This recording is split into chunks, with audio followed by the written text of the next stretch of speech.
Some people feel most alive in the quiet corners of their own homes. They don't crave the noise of crowded streets or the attention of strangers. Instead, they find comfort in familiar walls and the sound of stillness. To outsiders, they might look like someone who avoids life, but they are participating in life, just differently. These individuals are not running away from the world. They are running toward peace. There is a psychology behind this preference. Research suggests that people who love staying at home often have highly active internal worlds. Their imaginations, their ideas, their emotions, all of it is vivid. Inside their minds, there is movement, depth, and meaning.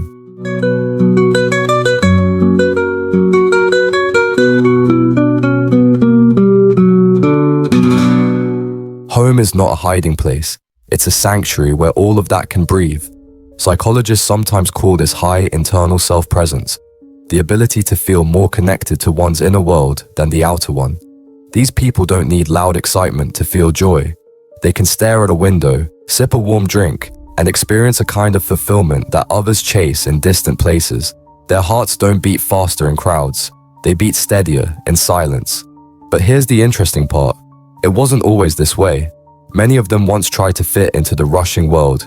They tried matching the energy of friends who loved parties, or adventure, or constant movement, and somewhere along the way, they realized something.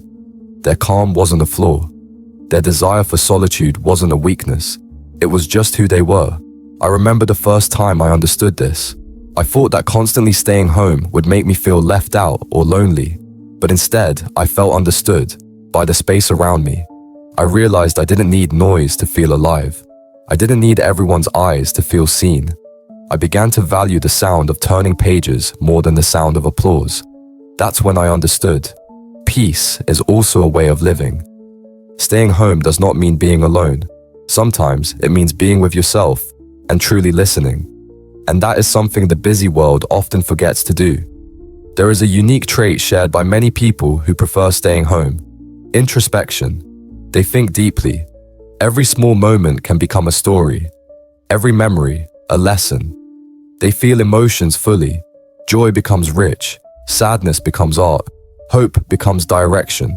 They don't rush through their feelings just to keep up with the pace of others.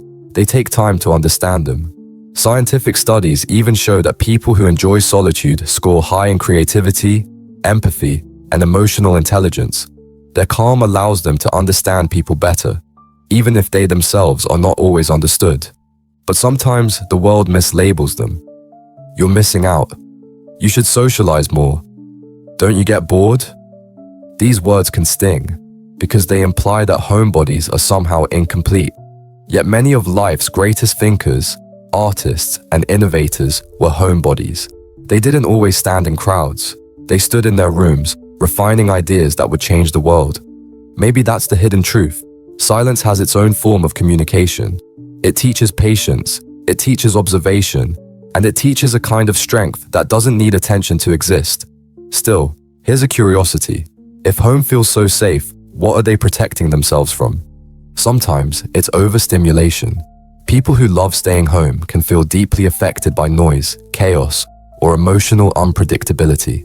Their nervous system craves stability, a place where energy can settle instead of constantly react. Home gives them control over their environment, and that control gives them peace. Sometimes it's trust. They give their heart carefully to only a few people, not because they are cold, but because they feel everything so intensely. They know the value of emotional safety. And sometimes it's simply preference, not a fear, not a barrier, not a story of avoidance, just a choice to spend time in a space that feels warm and familiar. They have hobbies that don't require a crowd: reading, gaming, painting, watching their favorite films, building something personal. Joy becomes a quiet ritual instead of a loud celebration. They measure happiness in moments, not events. But here's a secret they rarely say out loud. They love deeply, they care quietly, they notice everything. Because when you remove distractions, the heart learns how to focus. If you are someone who loves staying home, you might have felt misunderstood. You might have questioned whether your personality is something you need to fix. You might have asked yourself if something is wrong because you don't always enjoy loud gatherings. But what if nothing is wrong? What if the world simply needs more people like you? People who listen before speaking. People who think before acting. People who feel before pretending. Let me shift for a moment, from talking about them to talking as one of them. I once thought the world would forget me if I stayed in my room too long, but then I noticed something. The world inside my mind was blooming. Thoughts grew like gardens. Ideas kept me awake more than any late-night party ever could. I found meaning in the simplicity of my own space, and slowly I realized, home is not walls. Home is a state of mind. And now, it's time to talk directly to you. Because maybe you are one of these people. Maybe you've always felt a little different. Maybe you enjoy your company more than the company of crowds. And maybe the world hasn't celebrated that part of you yet. But you know what? Your quiet is powerful. Your silence has depth. Your solitude is a gift, not a burden. And if you stay with me, there is something important still waiting to be said. Because the truth is, the people who love staying home are not avoiding life. They are living it with intention. They don't want to waste words on small talk or time on shallow experiences. They want meaning, authenticity, real connections, even if those connections are few. Psychologists say that people who prefer solitude are often highly self-aware. They can recognize their own emotions with clarity. They understand who they are, what drains them, and what nourishes them. Most people live without knowing these things their entire lives. But the homebodies, they learn early. It doesn't mean they never get lonely. Loneliness and solitude are not the same thing. Solitude is chosen. Loneliness is not. A person can feel lonely even in a crowded room. But solitude gives strength. There are days when staying home can feel like protection, a break from a world that demands too much. And there are days when it feels like freedom, the freedom to just be. Let's go deeper into the psychology behind this preference. Introversion versus energy management. Many assume home-loving people are introverts, but that's not always true. Even extroverts sometimes need the peace of home to recharge. It's less about personality type and more about emotional energy, where it's preserved and where it is drained. Trust and vulnerability. They don't open up to everyone. They evaluate whether a person is emotionally safe before letting them into their inner world. Their hearts may appear guarded, but once they love someone, they love with intensity others rarely understand. Complex inner life. Their mind is a studio of imagination. They can turn silence into creativity. They can turn routine into ritual. They don't need a destination. They find purpose in presence. Control over environment. They know what triggers anxiety, discomfort, or overstimulation. Home allows them to manage their space, their time, their emotions. But here lies a paradox. Sometimes the reason they love home is because the world once disappointed them.